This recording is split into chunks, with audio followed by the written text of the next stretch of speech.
This podcast is part of Another Happy Studios, the home of podcasts with passion.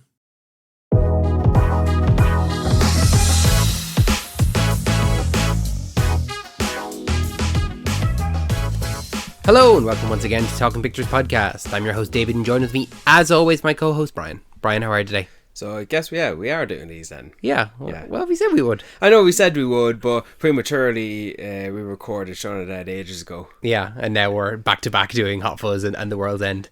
As it should be. Yeah, as it should be.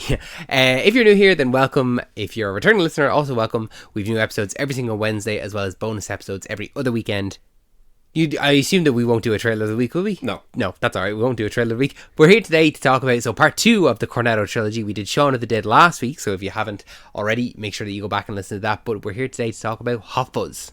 It's the sequel to, not Shaun of the Dead, but it's the second part of the Cornetto Trilogy.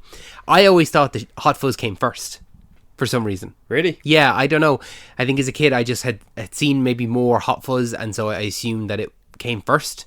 And what I think it was the fence joke, because of the way it happens in Hot Fuzz, where he successfully jumps over all of the fences, and then followed by Nick Frost falling through them.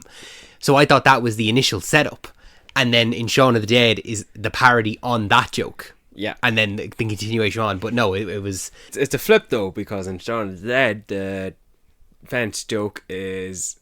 It's very natural. Mm-hmm. It's very in character with the movie.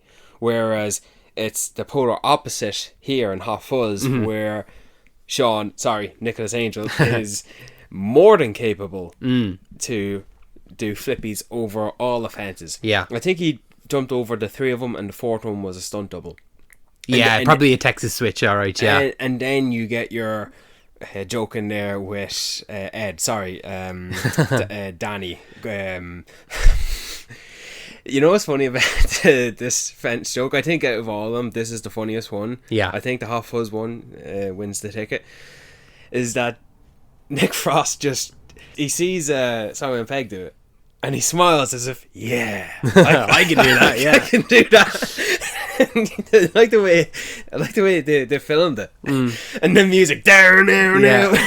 Proper action. He flies through the fucking thing. He actually makes no attempt to jump. No, he just flies through it.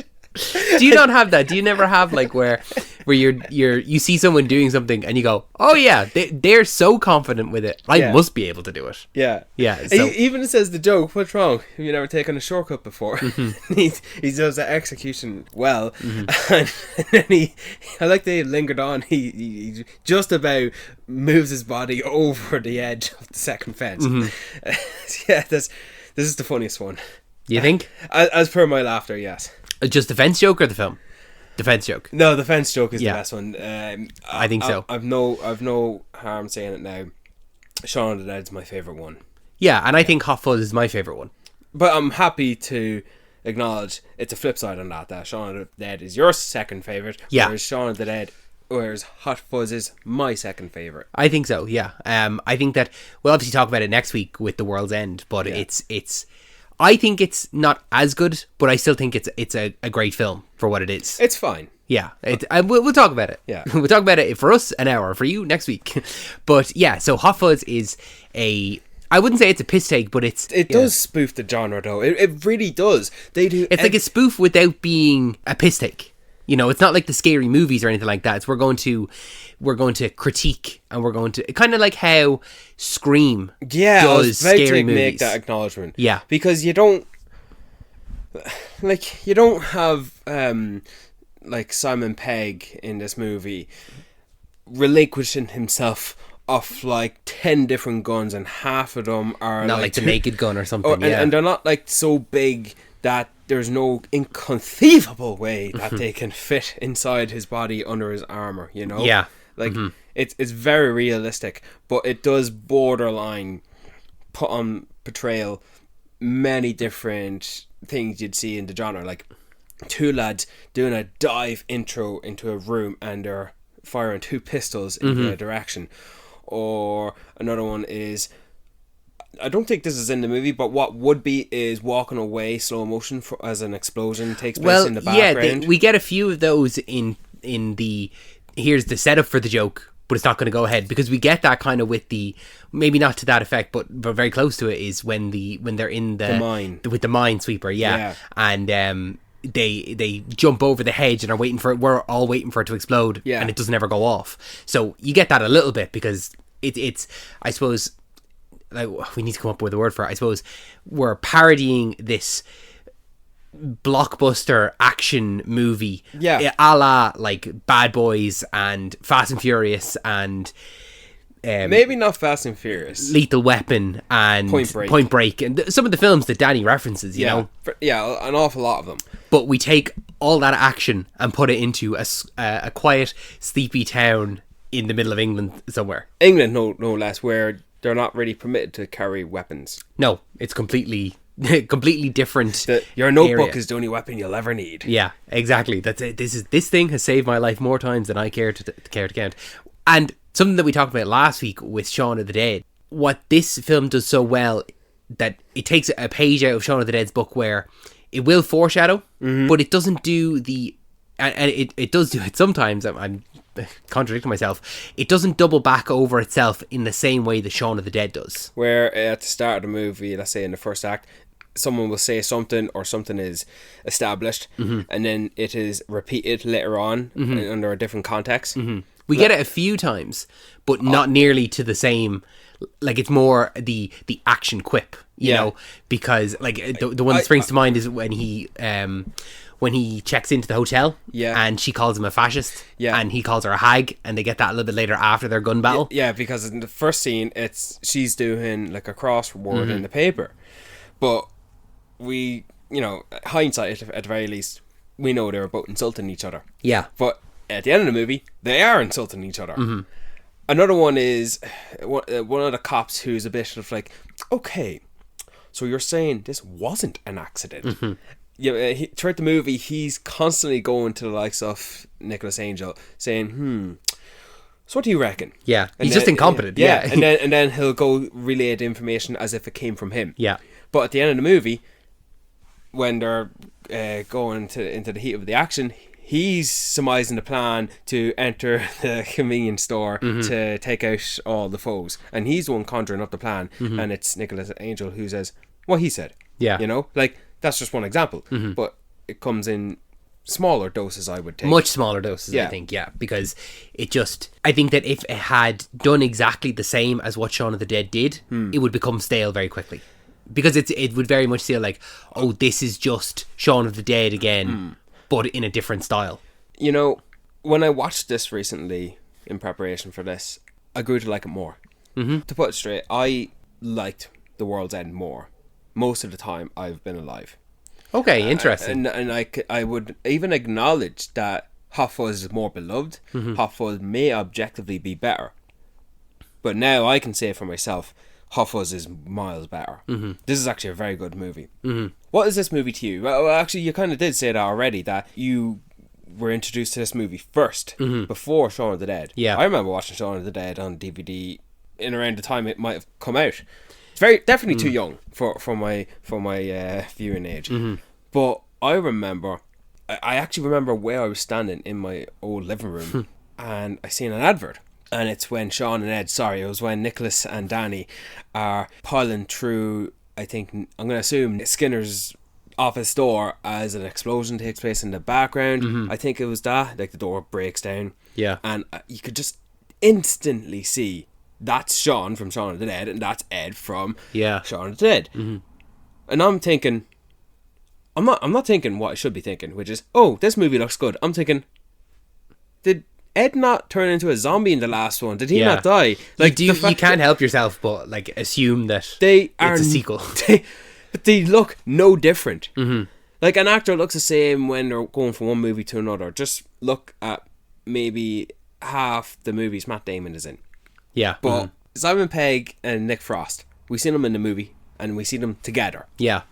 Even something they're very distinctively looking, especially when they're paired together. And I see that advertisement, I'm going, what's this? Part of me wanted it to be a sequel because I like Shaun of the Dead so much. Yeah. But it was a new movie. I wonder how many people get confused that Paul isn't a part of the Cornetto trilogy. I was confused, kinda, and I think I settled that for myself when I watched the trailer for The World's End, and it came up from the creators of Shaun of the Dead and Hot Fuzz. Yeah, no mention of Paul. Yeah, and I'm going, where the fuck's Paul? What about Paul? And apparently, yeah, because Paul came out in between Hot Fuzz and... Well, it's the Cornetto trilogy is the pairing of Nick Frost, Simon Pegg, and Edgar Wright. Yeah, rightfully so. And obviously Edgar Wright not involved with Paul at all. But because they're the two that you see on screen, it's easy to make that assumption that, oh, this must be a part of those movies. You know? And I'd like to reserve Paul for another rainy day. Yeah, you're a big Paul fan. I am a big Paul fan. I don't know why you're not, and we'll get to the bottom of that in due course. But Sean, I know. See, yeah.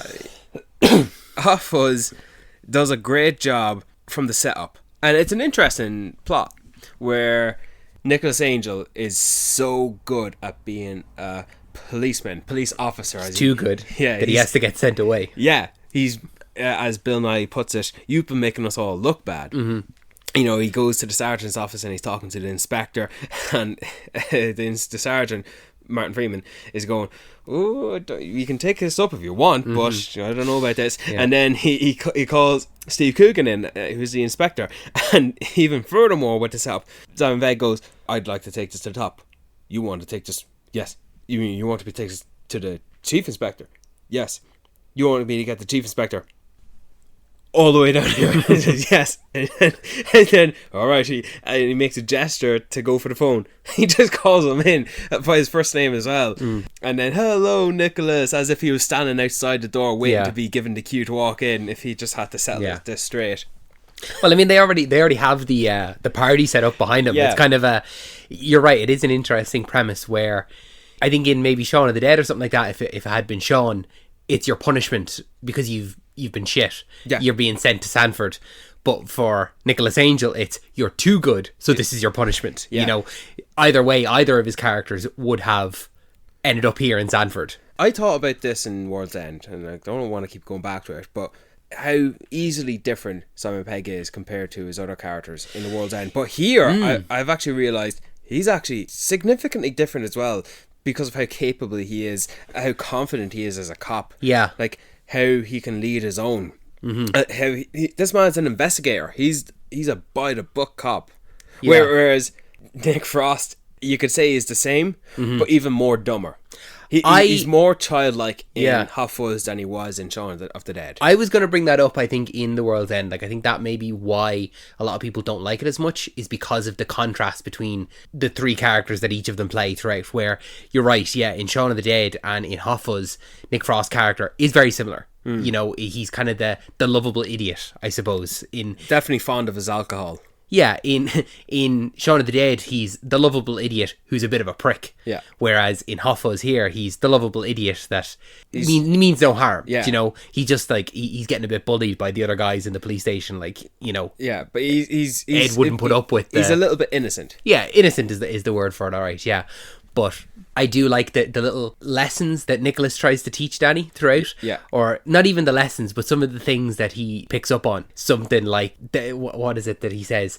Nicholas, when they're leaving the play, and he was like, I just sat through 3 hours and the kiss is the only convincing bit of acting. Yeah. And then the next day when they're in with the Andes. Yeah. And that's when Nick Frost comes in and he like hits the table and he's like, or when they're accusing, it's like, oh, it wasn't an accident. How'd you know they were lovers? And then that's when Danny comes in and he says the line exactly what he does that. Simon Pegg says. He does that a few times. He repeats what Simon Pegg says, but he says it more confidently because that's the learning cues he's taken from him. He wants to be a better cop, but he wants to be an action cop because that's what he views Nicholas as. He wants to be the guys in the movies that he's watching at home, like, because he associates Simon Pegg as that. He sees Simon Pegg as the closest he's going to get to that, yeah. Even like early on in the film, kind of like nearly one of the montages where Simon Pegg is giving a speech to the school kids. Yeah. And there's Nick Frost in the back, like kind of like watching a little bit doughy-eyed, like, oh yeah, I want to ask a question. And then when they're walking through the town as well, and it's like, have you ever jump through the air shooting your gun? Have you ever jumped through the air shooting 2 guns? Have you ever shot up in the air and gone, ah? And another, like his some effects response is, no, I've never put my gun in the air and gone, ah. Like he says ah as if he's not giving the scream more gravitas, you know, he's not giving it more. He's not giving it any more than it, yeah. I think it also adds to Danny's character, his police officer's helmet. Yeah, that's a great prop, yeah. You look at that, oh, that's something you give to the kids. Yeah. But no, it's not. It's actually part of the uniform. You put it on a kid because it's too big on their head. Yeah. Whereas you put it on Nick Frost's head, it's a little bit too small. So, like, either way, it looks a bit silly. But it does add to his goofiness, I think. You know what? Because of how great the cop portrayal is in that of Angel and his buffoon of a mentee, like he's doing everything but pulling him here and giving him a slap across the face. Doesn't ever really give out to him other than in the churchyard. No, but it's like that thing where you have the good looking man bringing along his fucking squire who would be like, right away, carrying all his bags, and if he does something wrong or says something stupid, he pulls him by the ear and says, come here, and he gets the back of his glove and gives him a smack across the face. He does. That's the only thing that's not here in this movie that would add to the objective perspective of their relationship, because I think this pairing is quite well. It works quite well because Nicholas Angel is trying to, for the good portion of the movie, he's not meeting Danny halfway. No, but by the end of it, he does. You know, because what happens?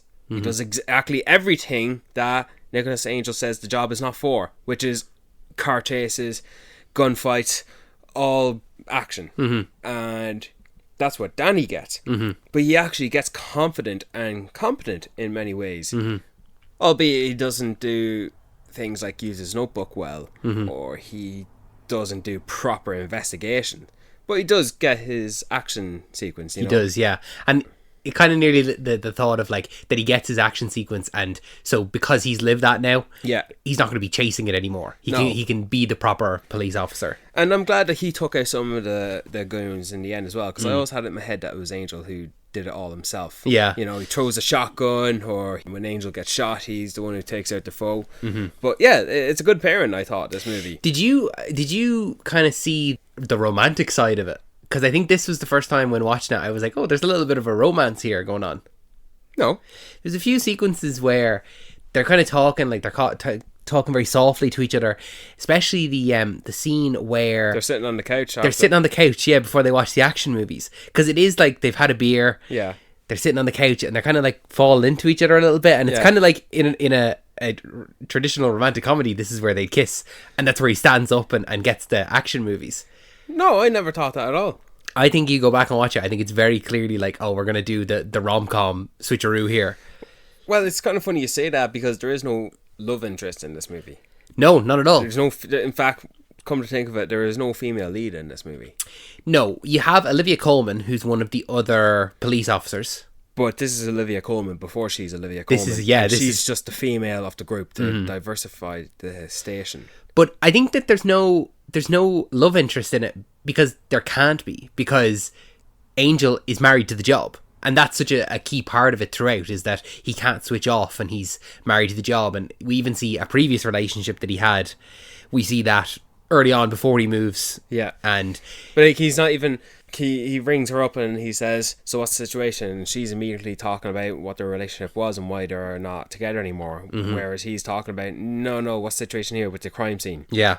And while he's talking to her about why he has to move away and how he wasn't able to commit, and she's opening a dialogue about that, he's immediately drawn to saying, you know, that window's been broken in from the inside. Yeah, right? That he's always just kind of got like one eye on the case, you know, he's never fully there. Yeah. Which is, in a way, it's kind of like Sean as well. He's never fully there, really, in the relationship until later on. You put Sean and Nicholas together, like, Nicholas is just, you can say they're cousins. Yeah. You know? Yeah. You could say they're cousins. But no, never once ever thought of a romantic. I think that there's a little bit of it, and then as well with the when he goes to get him like the Japanese peace lily, like he's kind of embarrassed to have to say that to the others. For Danny's birthday. No, I I think that kind of falls under him just not really opening up and him kind of acknowledging Danny as a friend. Mm-hmm. That's how I picture that. Yeah. And before we go any further, here may be some ads.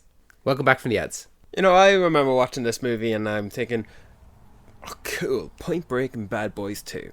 I don't have Point Break on DVD. In fact, I've never seen it and I don't even know what it's about. But I do have Bad Boys 2 on DVD. And so I did, in fact, at some point... put on a movie that I could repeat Danny going with remote control, and then I can now I can watch the movie that I do have, which is Bad Boys 2, and that's I can watch funny. that. That'd be an interesting pairing, I wonder, just to do it as part of just for a movie night. We're gonna do two movies. We're gonna do Point Break and Bad Boys 2. Yeah, two films I've not seen either. No? Neither of them. Well, I have seen Point Break since. Yeah. But I didn't have on DVD, so I had to compensate a movie that I did have on DVD that would entail a shooting sequence that I can do and mimic with the remote control. And I did exactly that with Austin Powers. Very different from Point Break. Yeah, very different, but the closest other cop movie I had. Yeah. So... yeah, I had Bad Boys. Isn't it funny that it's like, let's watch Bad Boys 2. And he's like, I've not seen Bad Boys 1. Doesn't matter. Like, we're just going to go straight into Bad Boys 2. You haven't seen any of them? No, I've not seen any Bad Boys. Oh, the first two are very good. And the third How silly of them to use Bad Boys for Life as the third movie. I think someone acknowledged how stupid that was. Yeah. What's the fourth one then called? Ride or Die. Ride or Die. Yeah, it's just irrelevant. Yeah. Yeah. Should be nothing. Should be... yeah, Bad Boys 3. Bad Boys 3 and Bad Boys Forever. Yeah. You know, this movie, we mentioned Olivia Colman. And we have our regulars with Simon Pegg and Nick Frost. But yeah, Olivia Colman before she was Olivia Colman. Before all her Oscar nods. And, this movie also features her former James Bond actor. This movie features a lot of people. Like, just in... like, I know I was going somewhere. Oh, sorry. Blatantly ignored me because man. The World's End also has a James Bond former actor. That's true. That's where I was going. Let me think now. Where we got one in Shaun of the Dead? We don't.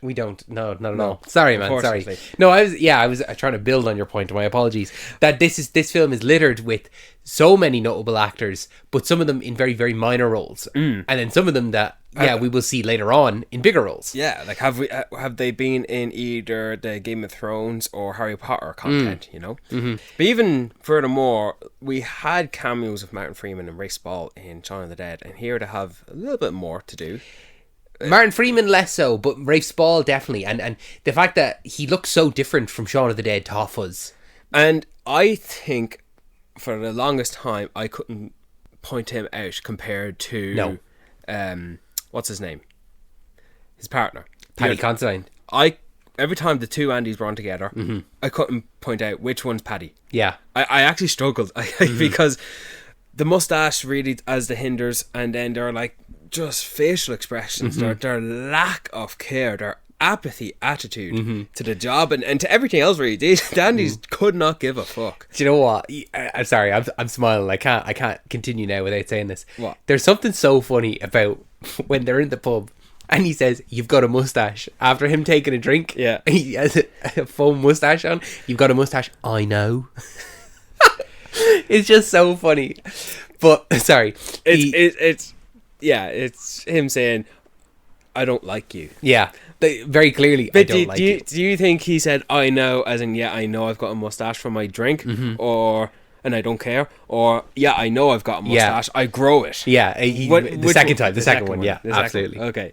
It's also interesting that the two Andys, they're the only detectives in the station as well. Well, yeah, because I'm kind of thinking about that for a second.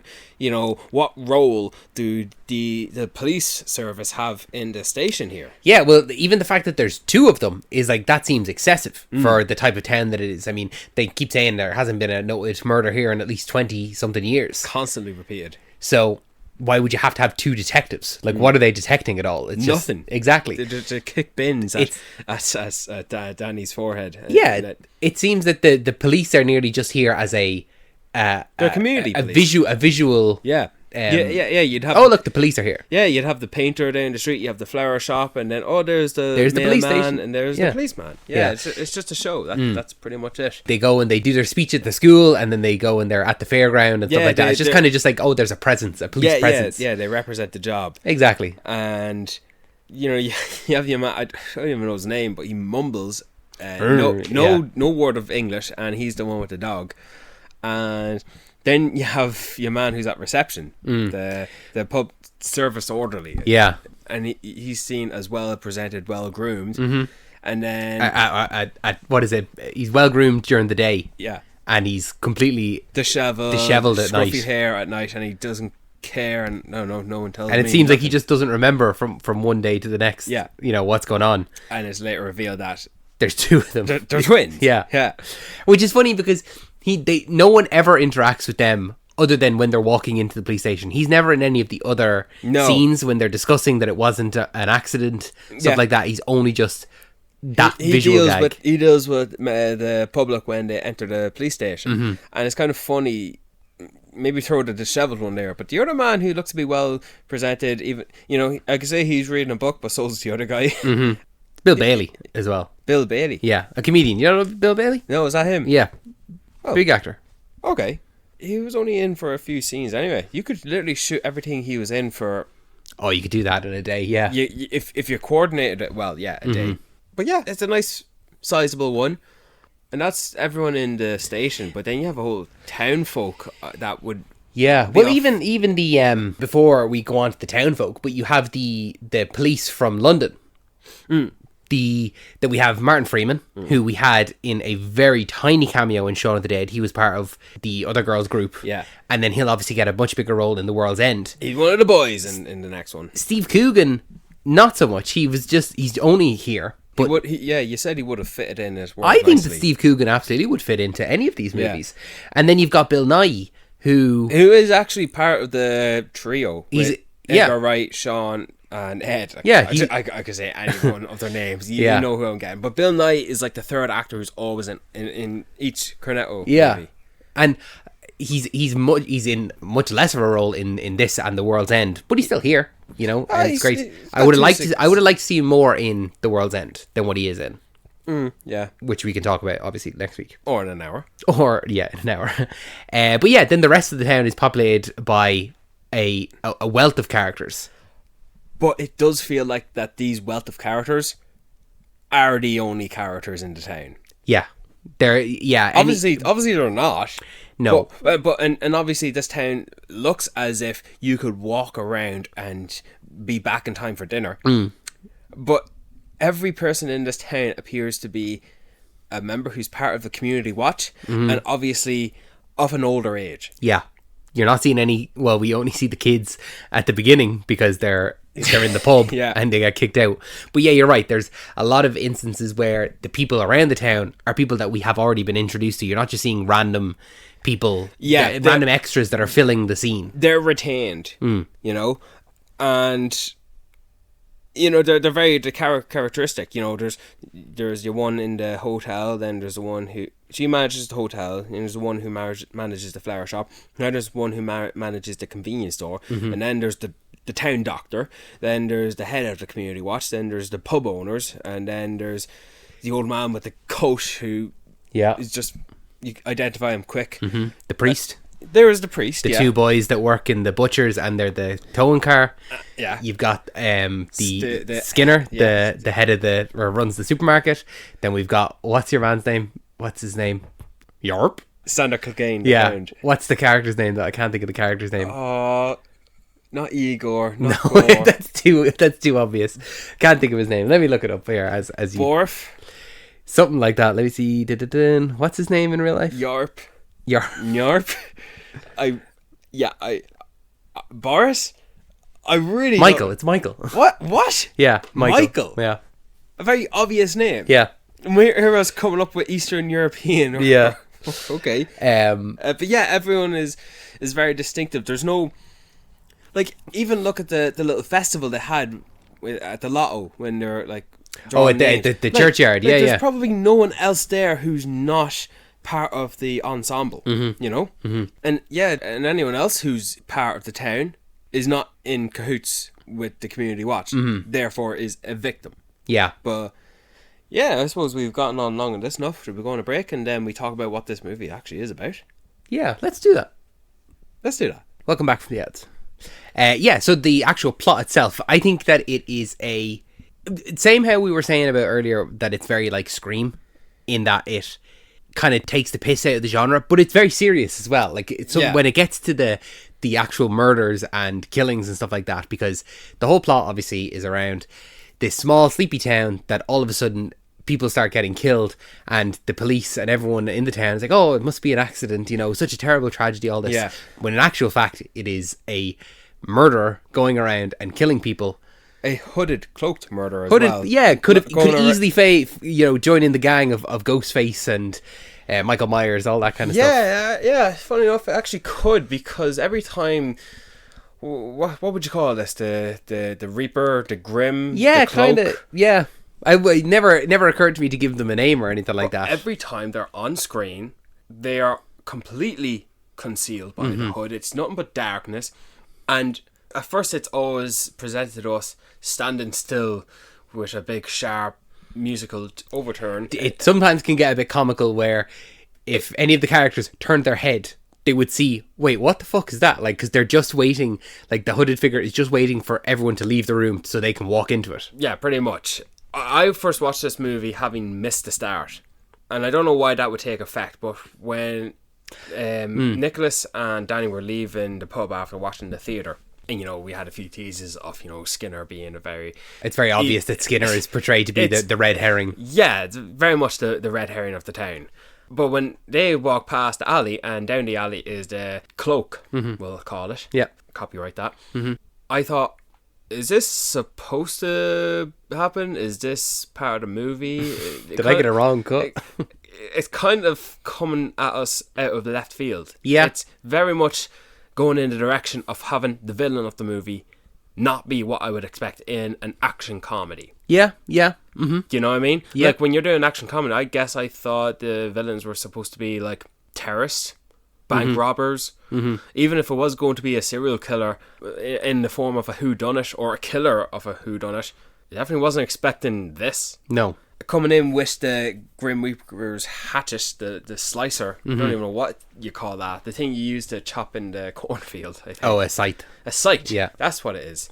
Yeah. And then they kill the theatre actor, who So definitely I can't comprehend if that's a man or a woman. It is a man. It's a man. He actually plays Frank Gallagher in the UK Shameless. I don't know if you ever watched that. No, never. But But kills him and kills his... Eve Draper. Yeah, Eve Draper. Is that who she is? Well, that's the character's name, yeah. That's the character's name. Yeah.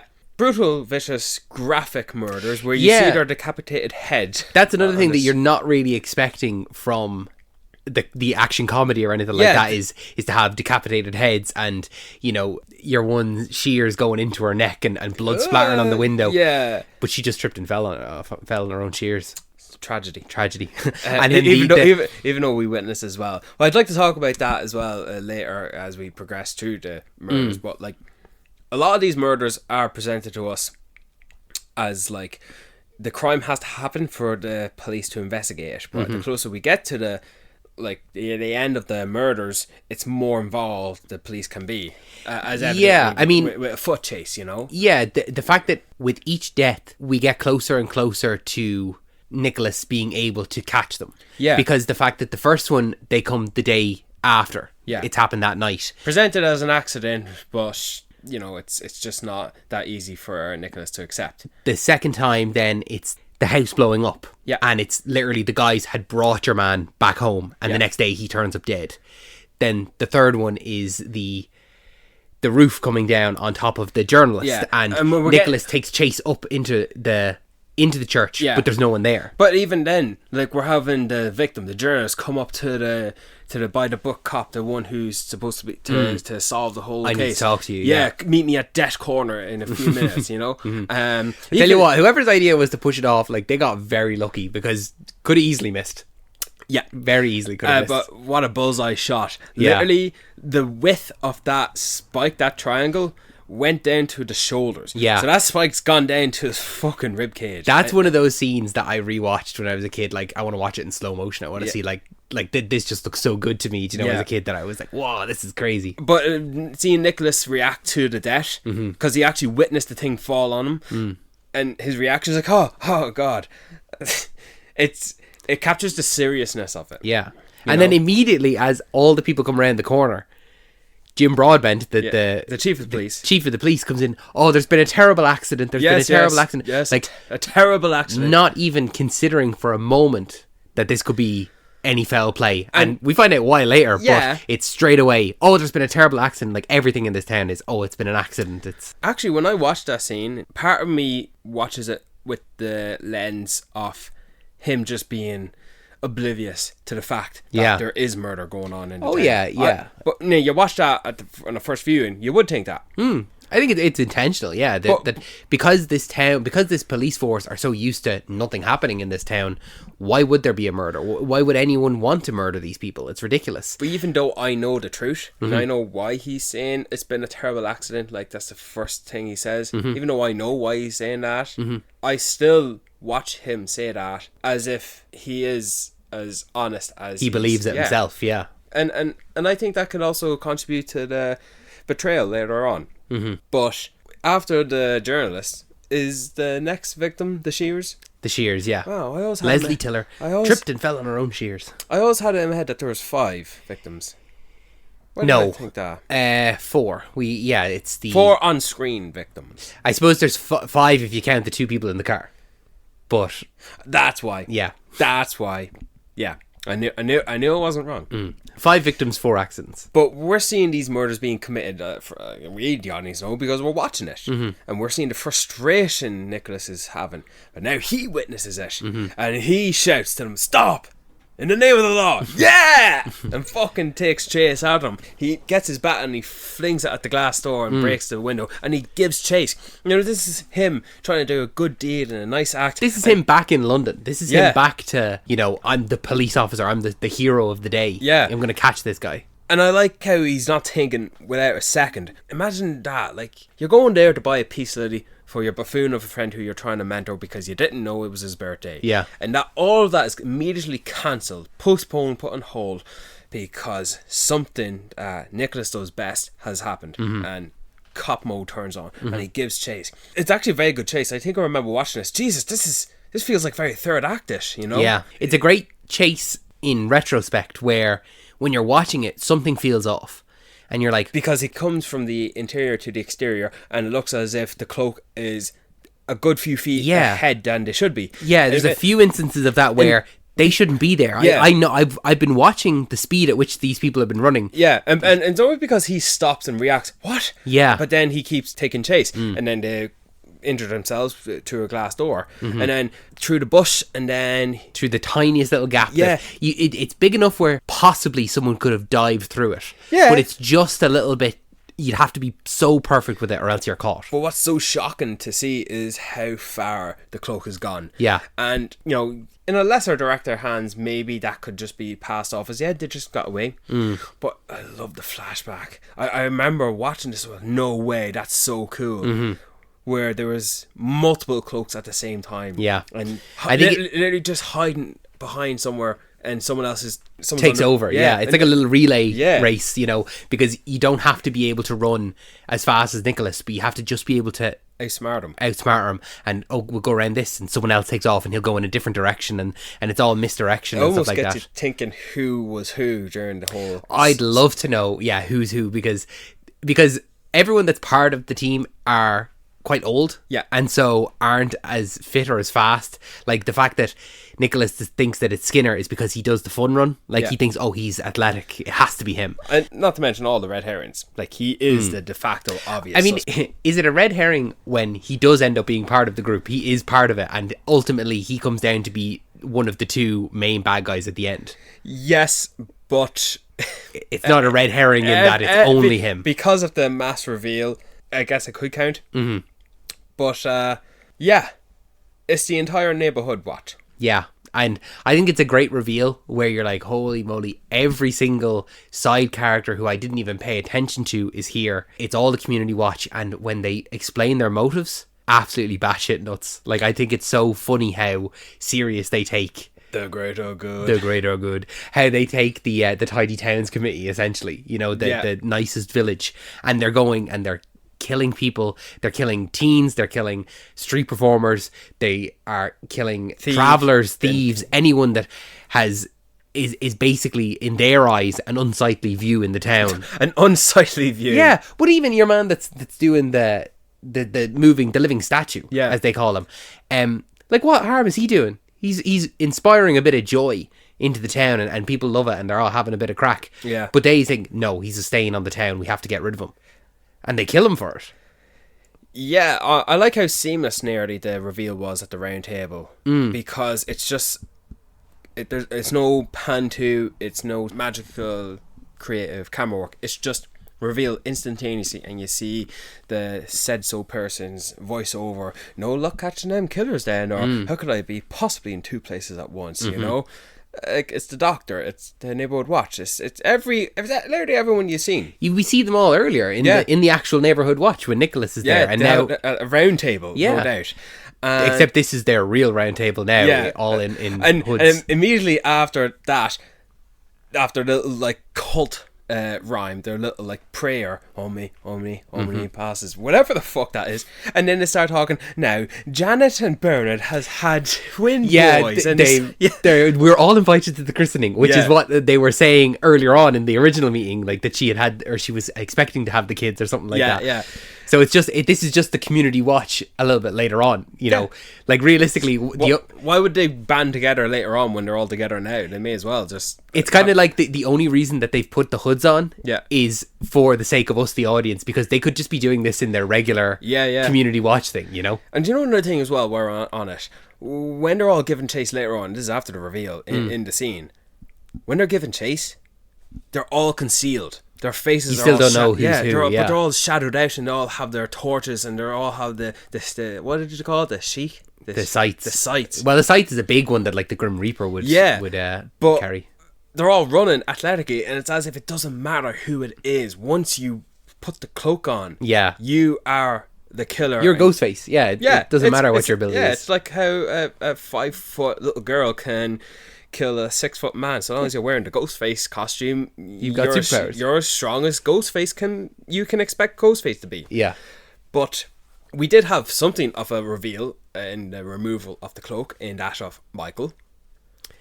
You know, he was essentially our first reveal of, oh my god, it was you? Because you could nearly, some bystander watching this movie could, I wonder if that dope is the, he's the muscles. I suppose they do play it out that he's the muscle behind Skinner's brains, because it's Skinner that's on the walkie-talkie after he defeats him, after he defeats Michael. Yeah, I wouldn't really imagine someone else in the community communicating with Michael. But, you know, realistically, we are given this scene almost unexpectedly. We were not expecting the cloak to come after Nicholas after having the heated argument he had in the station, where the scene starts. Leslie, what was her name? Leslie Tiller. Leslie Tiller was fucking murdered. Thank you, Danny. And then everyone's putting coins in the swear box. And this is the height of Nicholas's rage, where no one is believing him. And, you know, Olivia Colman, what do you make she was murder, while she reveals her teeth. And then it's getting so heated that even Jim Broadbent has to step out from his office. And I like that. You see that in the background. In the same he doesn't scene. just appear. You can see him making the move. Like, okay, this man's getting out of control from my community.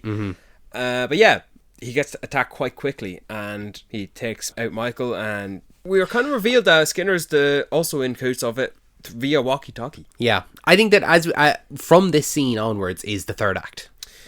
Yeah, when they confront Skinner in the supermarket, and he's gotten away with it, and he's gotten away with it. We're coming to the end of the second act, and then as he gets attacked, it's all third act, and we're pretty much getting reveals and action, and it's all up from here. There's no downtime at all, really.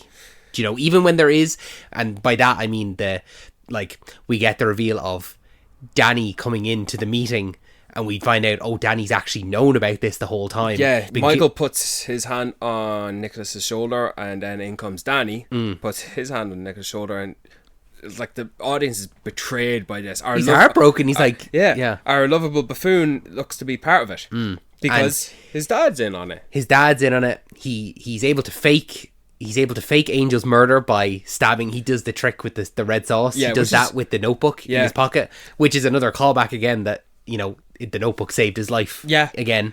I watched that scene and I think I might have missed it, but I seen Nicholas collapse with a knife in his chest thinking, when did this action comedy get so dark? Yeah. You know? Well, yeah, you have to be believable. You know? I was quite young when I watched this, so yeah, that's true. Yeah, but it felt a bit too dark for my own comfort, you know. But even then, the next scene when kind of Danny tries to explain himself and like, I was told, you know, he just told me it was for the greater good, like, and you know what we're doing was the right thing to do. Yeah, but he said he didn't know about the bodies. Yeah, he had, I suppose, a suspicion that was something goes on, but because his dad said it was okay, he took him at face value. But it's also interesting that, as I said, in this town, it looks to be inhabited only by people who are part of the community watch. Yeah. And the cops. And it's kind of funny that none of the cops really are involved in this. No, other than Jim Broadbent's character. Yeah. But then once Danny kind of explains himself, he gives him the car, he says, go to London. That's when we're in the thick of it then. We're into the action.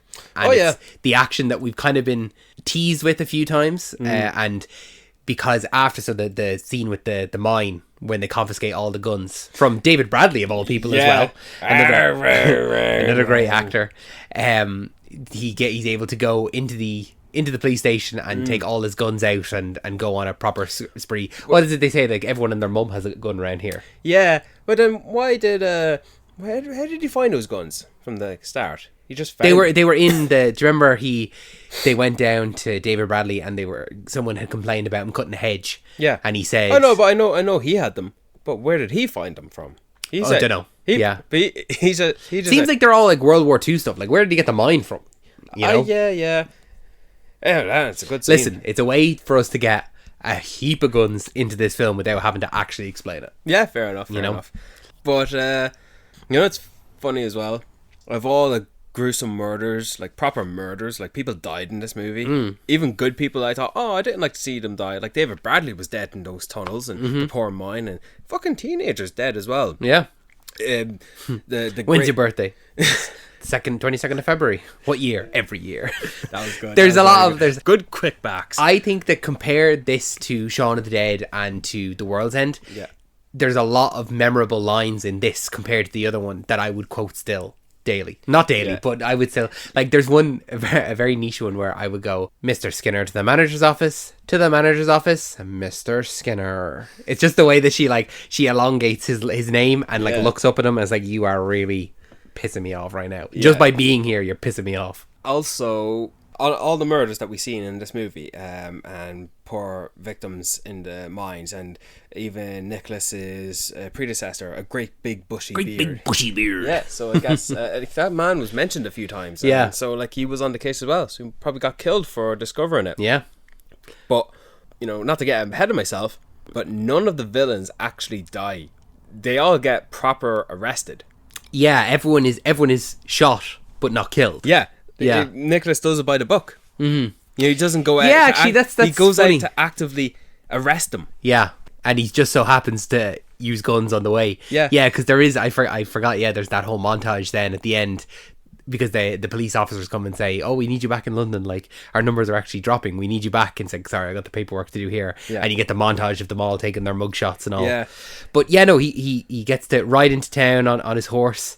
And, you know, they're all watching him as he's like kind of nearly assessing, like, right, okay. Yeah, walking into a Western now. It's a real Western. Standoff. Yeah, absolutely. And it's like funny that we're seeing these people in a similar context how we did in the start of the movie before we knew they were all psychopathic murderers, you know, killers.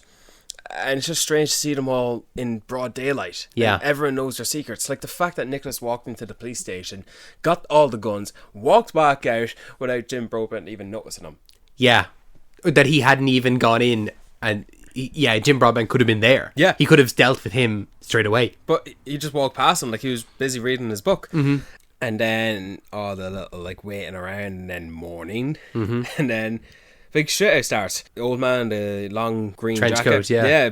he had a gun, and then I think he's been walking around for the last, like, for the whole movie with the guns under there, just in case. Yeah, I believe that. Yeah. I fully believe that. And your one on the bike, she has the little 2 pistols in her like basket. Your one, the hotel manager, has a like World War II machine gun, and her husband coming in with the sword as well.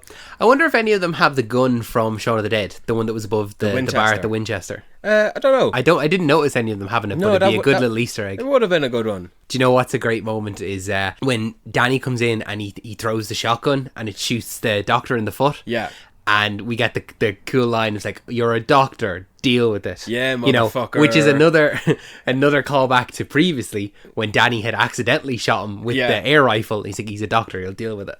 But also did that like pan shot around them. Oh, the bad boys. Yeah, absolutely. Even the priest was a good takeout as well. Like, fucking hypocrite. Like, coming in here, surely you're not a man of God, but surely you are a man of peace. You're a fucking serial killer. Take him out quick. And even Danny took him out. Oh, Jesus Christ. Yeah, there's something about a priest cursing. But also him saying it off, like near the off screen. Yeah, and you don't even hear Jesus Christ. Yeah, it's not a part of the dialogue. It's just background noise. Yes, it is background noise, but it's something that you've seen in, like, I don't know, South Park or something like that. Yeah. But he says it as he's falling down. Like, it's just something else to laugh without you even telling yourself, Yeah. oh yeah, I'm laughing because of that joke. It's just, it's a great scene. Yeah. Followed by something like a little treat for us. But I thought the Doctor was a bit of a significant foe, like a bit of a boss in his own right. Yeah. For some reason in my mind, the doctor was the same guy as the head of the community watch. Motherfucker! You thought the same? Yeah! Yeah. Because I seen him in the end, like, not to get ahead of ourselves, but he did walk in with shotgun. I'm thinking, did you not get arrested? Yeah. Did you not get shot in the foot? I absolutely did think that. Maybe it's just because they're both two old men. They with, are two with old grey men beards. with beards. They do look alike. Thank you. I Yeah. now know I'm not alone. 100%. I do like that they've reserved him as the one that does actually die. Yeah. And I'm fine with that because it's like you do forget about him. You completely forgot he was there because there's so many other characters that we've had to deal with that you kind of forget about him. Maybe that was intentional as well, the fact that he looks like the Doctor, because I did think, oh, he's been dealt with. No, I fully believe that's just us as fans. Maybe so. I don't believe that Edgar Wright did that, casted those actors and had them play the roles they did. No. But I did 100% believe, oh, that's the Doctor, isn't it? Yeah. Yeah, no. I like as the rest of the police squad come in and join up with Nicholas and Danny. Yeah. You know, that they don't take like too much convincing. No, it's actually very easy convincing when you look back on it. It's actually very straightforward. Like, you think this crazy madman who we all had suspicions that was like crazy in his own right because he's looking for crime and trying to pass off accident as murder, but it's the other way around. And they believe him quite easily. Like they actually even listen. the fact that the Andes, they just hear him out and they listen to him quite easily. But yeah, I suppose I'm happy to just skip that, just to motor onwards to the. Oh yeah, no, I'm just glad that it wasn't just the two of them against the whole town. Yeah, you know, I'm glad that they did not have to be arrested and then have to conjure up a plan to escape and then convince them, because they would have to eventually, and you know the bad guys will be in a winning streak. But no, that's grand. I also like the little line when they're all gathering up at the convenience store, because at this point all the older folk, most of the community watch have been taken out, and it's just Skinner's little goons, and then he's the one saying, my, here come the Fuzz. Like, he's the only man who says the word Fuzz. Yeah. Also, yeah, he is reserved as the boss. I did think it was quite stupid a little bit to see the two guys are throwing nothing but knives, and the three like store clerks are throwing packs of meat from their baskets. I was like, okay, we need to get away from this scene very quickly. You're a little bit silly here. Because the cops have guns. Yeah. They can shoot them. And these guys throwing packs of meat at the fucking police. You're not lasting, bud. Yeah, they get away quick. And then we have our car chase. And even get the Swan. The Swan, yeah. The running joke throughout. You know, the guy who is looking for the Swan is Stephen Merchant. Yeah. Yeah, I think I only copped that now. P.I. Staker. Yeah. P.I. Piss Staker. Taker. Piss off. And then Smash cut to, and sorry, Mr. Staker. It's how would you describe the goose or the swan? well, it's a swan. Yeah. Yeah, I like that they had, in the midst of, trying to catch the bags, the ultimate task. The swan, yeah. Yeah, because it happens earlier on with the chase with the youth that was stealing the biscuits. Yeah. Because he does have a moment where he does find the swan and he which goes takes back. priority. Yeah. But, catching these murderers, it's a priority. But they still allow that 2-second time to lift the swan and have it in the back of the car. That swan is still out there. Yeah. You still might get him, yeah. But he's just sitting peacefully there, and in the midst of the car chase, and then we have the fist fight between James Bond and Simon Pegg, which is kind of good, Timothy Dalton. I was about to say Oliphant. Yeah, I know you were. I was like, what's going on? Timothy Dalton held his own as an older gentleman in a fist fight, and shocked to the point that This only would have been about 10 years after him playing Bond. Really? Like, he's not like old. Really? Like, I think him playing Bond would have been early 90s. So this would have been shit. You know what? You're right. early 2000s. I just sometimes struggle to think that this is a 2005-6 movie. 7? Something like that. 7. Yeah. I think it's 2007. I'm gonna guess that. We'll stick with that. Yeah, sure. Don't check it. No, I'm not going to check it. No. But what is it? I didn't check it, so how would I know? But you're right, yeah, it's 2007. I thought, how the hell is he alive, Skinner? After falling. After falling his chin into the spike. Yeah, that's kind of one of those things Kind that, of like... call back to him probably killing the journalist. Like Absolutely, yeah, 100%. It's one of those ones that it happens, and sometimes things can happen in movies where you go, yeah, I'd rather be dead. I'd rather have just died. But he should be dead. How is he alive? Who even fucking thought of that? I'm going to fall on the spike of the church. Yeah. It's going to go right through his mouth. Like, really, who thought of that? That is very creative. But he's still alive. Yeah. Because he has to be punished. He has to, like... Yeah, I suppose he's the most evilest of them all. Like, he took pleasure in all the killings, whereas... He was gloating. Days afterwards, he was driving up along... Whereas the whole community did it for the greater good, Yeah, he was driving along past the two actors doing a soliloquy from Shakespeare, and then Ring of Fire playing when he's driving past the refrigerator guy's house that's blown up. Like, he loved it, Yeah, he took advantage of it. But... Then Jim Broadbent gets taken out by the swan. Do you notice did you notice the little kid that is in the model town? Aaron Aarons? Aaron A. Aronson. That earlier on, the Andes say, oh yeah, we'll just, investigate everyone in the town from A to Z. We'll start with Aaron A. Aronson. Like, he says it as if he's taking the piss, but there is a kid in the town called Aaron Aronson. Now I get the joke. Now I get it. Yeah. Because I didn't before. I didn't know. Okay, I guess it's just a strange name. Aaron Aarons. Yeah, that's actually funny. Aaron A. Aarons. I think I saw an interview, or at least a quick clip of Raceball saying, I think there was an idea to pitch a TV series off the Andes. Oh, I would watch that. I would as well. The two of them, like, committing crime. Not committing crime. Solving crime. That they're just not bothered to solve. Yeah. I think that would be it. A good one. And and then a great scene where Nicholas says, no, I kind of like it here.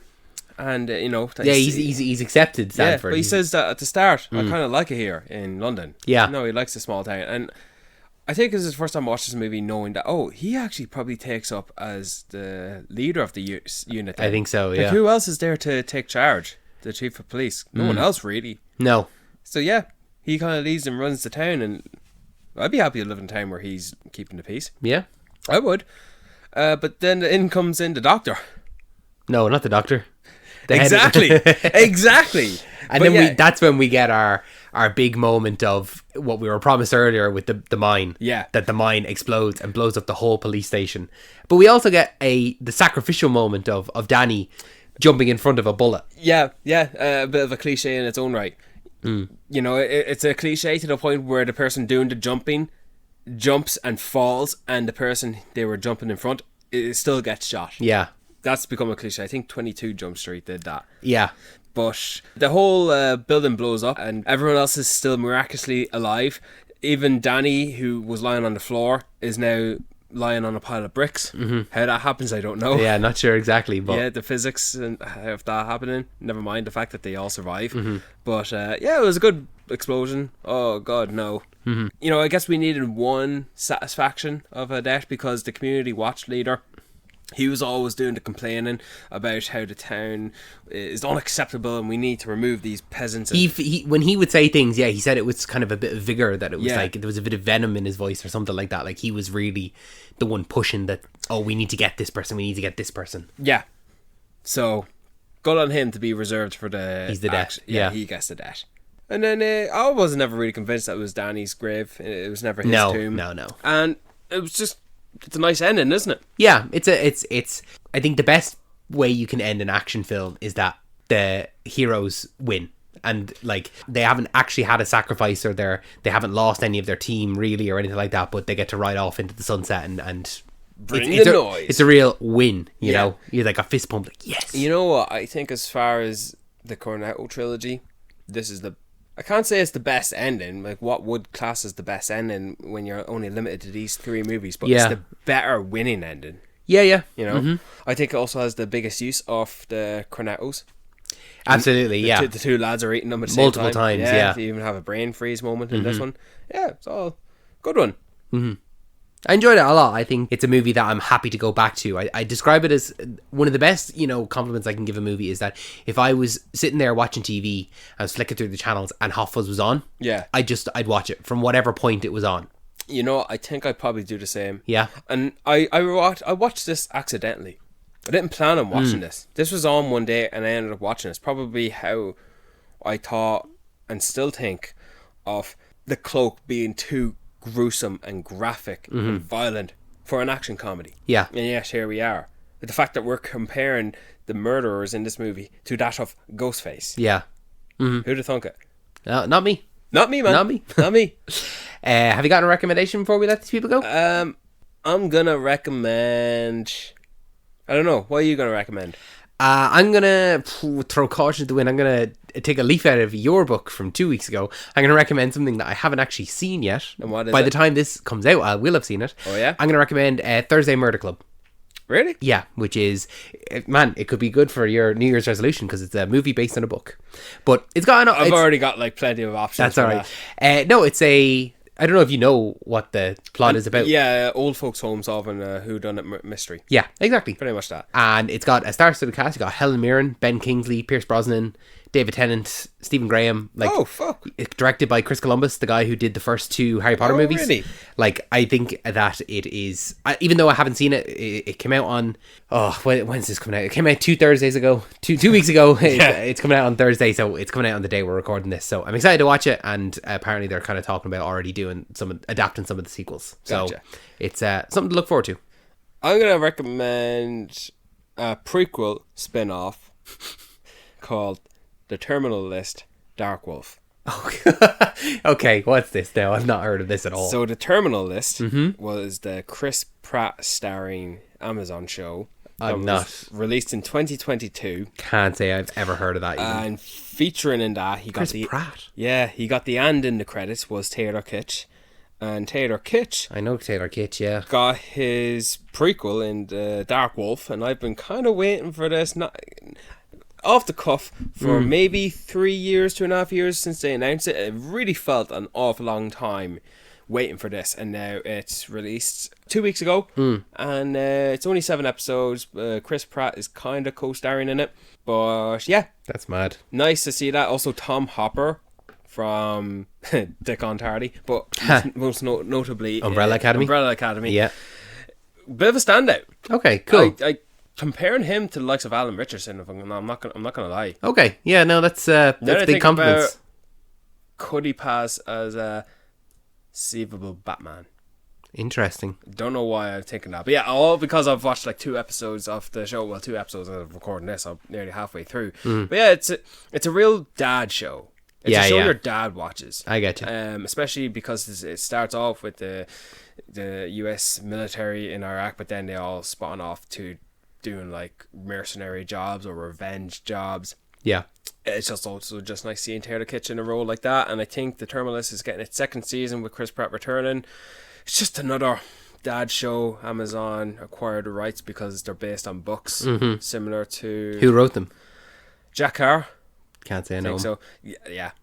Don't know many people watch them, but like it's just Sounds like a kind of like a Tom Clancy Splinter Cell kind of show. It's definitely under that banner. Yeah. Similar to how the Jack Reacher books are also under the same banner. Yeah. Similar to how the Bosch books are also the same banner. Yeah, Jack Ryan and stuff like that. Yeah. All under Amazon as well. Yeah. It's like when you have so many streaming services and you need content, You find your just niche. start scattering the world for whatever IP and book series that's not been adapted yet, Yeah. and start doing them. So hopefully, eventually, if I read enough books, I'll get an adaptation Yeah. of something I've watched, like Old Man's War or The Lost Fleet. Mm-hmm.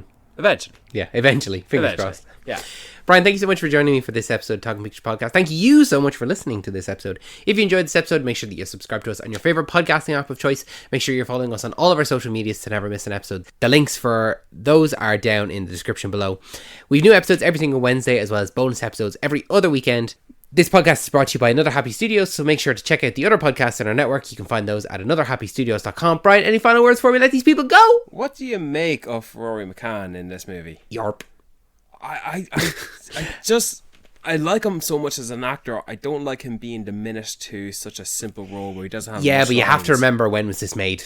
4 years before his breakout role in Game of Thrones. You know? Yeah. Like you go back and watch a lot of actors, a lot of character actors stuff from their early career, and it's like they're unrecognizable. Like the fact that I remember it being so prevalent, you know, in the late teens. Oh, did you know that the Hound is actually this guy in Hot Fuzz? You know, and you go, oh yeah, now I can see him, but you never would have guessed it because Yeah. people that just have smaller roles. Fair enough.